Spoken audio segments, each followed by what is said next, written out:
Hello everyone, it's me, Ari Garelaw. Another day, another mini vlog.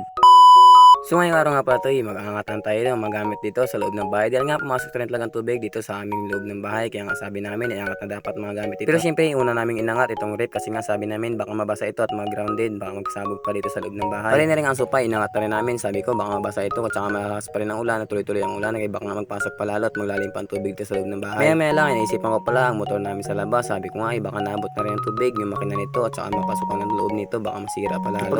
Paglabas ko nga, nakaangat na rin pala ibang sakyan dito at itong top down ni kuya ay sabi ko nga malayo pa rin naman sa makina kaya sabi ko mamaya na at magbabantay pa rin ako sa lalong hindi ko inaasahan na ito nga pala ang motor ko inaabot na pala yung makina at saka yung tambutso nito sa elbow baka sabi ko nga ay pumasok sa loob niya kaya sabi ko itulak ko nga ito pakat dun sa taas. After ko nga itulak itong motor ko nakita ko itong aking kapatid basang basa pa ang buhok nito sabi ko nga sa kanya ay baka naligaw pa to sa gabi. So sabi nga sa akin ay nagagaling sa labas tumingin din siya baka nga daw naanod yung ibang gamit sa labas o kaya mga chinilas. At ito nga ay pagsilip ko sa labas sa bandang kusina namin ay napakalalim na nga talaga ng tubig pati nga sa loob ng kusina ay pumasok na rin talaga. Tapos sa pagtaas nga umikot dito sa paligid ng bahay pag nag-check ako kung anong bang dapat iangat dito nakita ko naman ito ang aking anak ay talaga namang napakasaya pa habang nag-iiga dito. Tuwing na pala na madaling araw sabi ko nga kay mama ilabas muna kami dito saglit sabi ko nga i-check namin kasi nga napakalakas na talaga ng tubig at saka umangat na rin talaga dito sa loob ng bahay. Muli nakaraang buwan pa pala ito ang kaganapan na ito sa bahay na itong pagbaba na ito ay sabi ko nga ngayon ko nakita sa gallery kaya nga sabi ko i-edit ko na at sayang din naman kapag hindi ko pa ito in-share sa iba. Tuwing pagpatagtagan ng beer ay inaasahan namin ito mapangyayari ito yung pagbaha dito sa bahay kasi nga tuwing isang taon talaga ay nangyayari ito sa amin ay isang beses. At kahit nga napakataas na to ng tindahan ni ate, kitang-kita naman unti-unti na lang ay magapasok na rin sa lasayig nila ang tubig dito. At dito nga ay pagpatak ng 3 AM ng madaling araw ay nakita ko naman ang aking motor ay talaga namang inabot ulit sa aking inurungan kanina lang. Ay hindi namin inaasahan talaga namang napakabilis sumangat ang tubig dito sa pagtuloy-tuloy nga ng pagbagsak ng ulan dito. Habang nga nag-urong ako ng mga motor ay medyo kinabahan pa ako kasi nga kitang-kita naman sa video kung gaano kalalim at gaano kataas ang inabot ng aking motor kanina ng tubig. Pati nga dito sa aming kubo-kubo ay napakataas ng upuan na ito pero konting-kunti na lang talaga ay aabutin na rin. Hindi pa ako nakarating sa malalim na area ay talaga namang malapit na sa tuhod ang tubig na aabutin nito. Hindi rin talaga kami natulog dito kasi nga sabi namin bantayan namin baka nga maglalim to lalo. Pag-check mo dito sa may tindahan natin din talaga namang kunting-kunti na lang ay talaga naaabutin na sila doon sa loob ng tindahan nila. Dahil nga sabi ko hindi kaya makatulog ay sabi ko nga magtimpla mo ng kape dito at saka syempre nagtinapay na rin ako kasi nga medyo nakakaramdam na rin talaga kami ng gutom dito. Maya lang sa hindi namin asahan ay talaga namang umiyak pa to aking anak na si Amira kahit nga nagbaha na kami dito sa loob ng bahay talaga namang nakuha niya pa magpaduyan sa amin. Kahit na gano'n ka super lamig ay talaga namang naiinitan pa rin to at pinapawis pa rin ang baby namin na ito ay napakakulit-kulit talaga kahit ganito lang ito.